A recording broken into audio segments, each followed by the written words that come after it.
রহমানির রহিম। আর আপনি যখন পরিজনের কাছ থেকে সকালবেলা বেরিয়ে গিয়ে মুমিনগণকে যুদ্ধের অবস্থানে বিন্যস্ত করলেন, আর আল্লাহ সব বিষয়ে শুনেন এবং জানেন। যখন তোমাদের দুটি দল সাহস হারাবার উপক্রম হলো, অথচ আল্লাহ তাদের সাহায্যকারী ছিলেন, আর আল্লাহর উপরে ভরসা করা মুমিনদের উচিত। বস্তুত আল্লাহ বদরের যুদ্ধে তোমাদের সাহায্য করেছেন, অথচ তোমরা ছিলে দুর্বল। কাজে আল্লাহকে ভয় করতে থাকো, যাতে তোমরা কৃতজ্ঞ হতে পারো। আপনি যখন বলতে লাগলেন, মুমিনগণকে তোমাদের জন্য কি যথেষ্ট নয়? তোমাদের সাহায্যার্থে তোমাদের পালনকর্তা আসমান থেকে অবতীর্ণ 3000 ফেরেশতা পাঠাবে। অবশ্য তোমরা যদি সবর করো এবং বিরত থাকো, আর তারা যদি তখনই তোমাদের উপর চড়া হয়, তাহলে তোমাদের পালনকর্তা চিহ্নিত ঘোড়ার উপর 5000 ফেরেশতা তোমাদের সাহায্যে পাঠাতে পারেন। বস্তুত এটা তো আল্লাহ তোমাদের সুসংবাদ দান করলেন, যাতে তোমাদের মনে এতে সান্ত্বনা আসতে পারে। আর সাহায্য শুধুমাত্র পরাক্রান্ত মহাজ্ঞানী আল্লাহর পক্ষ থেকে,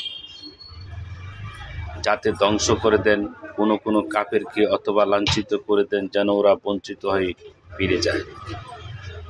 হয় আল্লাহ তাদের ক্ষমা করবেন, কিংবা তাদেরকে আযাব দেবেন। এ ব্যাপারে আপনার কোনো করণীয় নাই, কারণ তারা রয়েছে অন্যায়ের উপর। আর যা কিছু আসমান ও জমিনে রয়েছে সেসবই আল্লাহর। তিনি যাকে ইচ্ছা ক্ষমা করবেন, যাকে ইচ্ছা আযাব দেবেন, দান করবেন। আর আল্লাহ হচ্ছেন ক্ষমাকারী, করুণাময়।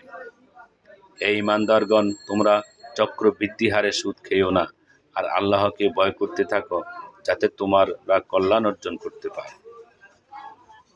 এবং তোমরা সে আগুন থেকে বেঁচে থাকো যা কাফেরদের জন্য প্রস্তুত করা হয়েছে।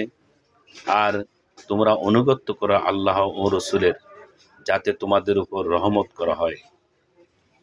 তোমরা তোমাদের পালনকর্তার ক্ষমা এবং জান্নাতের দিকে ছুটে যাও, যার সীমানা হচ্ছে আসমান ও জমিন, যা তৈরি করা হয়েছে পরেজগারদের জন্য। যারা সচ্ছলতায় ও অভাবের সময় ব্যয় করে, যারা নিজেদের রাগকে সংবরণ করে, আর মানুষের প্রতি ক্ষমা প্রদর্শন করে, বস্তুত আল্লাহ সৎকর্মশীল দিগকে ভালোবাসে। তারা কখনো কোনো অশ্লীল কাজ করে ফেললে, কিংবা কোনো মন্দ কাজে জড়িত হয়ে নিজের উপর জুলুম করে ফেললে আল্লাহকে স্মরণ করে এবং নিজের পাপের জন্য ক্ষমা প্রার্থনা করে। আল্লাহ ছাড়া আর কি পাপ ক্ষমা করবে? তারা নিজের কৃতকর্মের জন্য হঠকারিতা প্রদর্শন করেন না, এবং জেনে শুনে তাই করতে থাকে না। তাদের জন্য প্রতিদান হলো তাদের পালনকর্তার ক্ষমা ও জান্নাত, যার তলদেশে প্রবাহিত হচ্ছে প্রস্রবণ, যেখানে তারা থাকবে অনন্তকাল। তারা কাজ করে তাদের জন্য কতই না চমৎকার প্রতিদান। তোমাদের আগে অতীত হয়েছে অনেক ধরনের জীবন আচরণ।